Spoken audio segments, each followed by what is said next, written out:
پیامبر صلی الله علیه وسلم میفرمایند کسی که بر من درود میخواند در روز قیامت نزدیکترین فرد است با من رسول خدا. یکی از صحابه سوال کرد یا رسول الله روز قیامت نزدیکترین افراد به شما چی کسانیه؟ گفت کسی که بر من درود زیاد میخواند.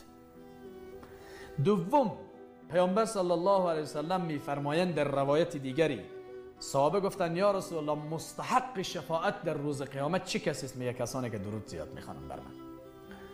در حدیث دیگری پیامبر صلی الله علیه وسلم میفرمایند روز قیامت من بهتر میشناسم افرادی که بر من زیاد درود خواندن نسبت به کسایی که درود نخواندن.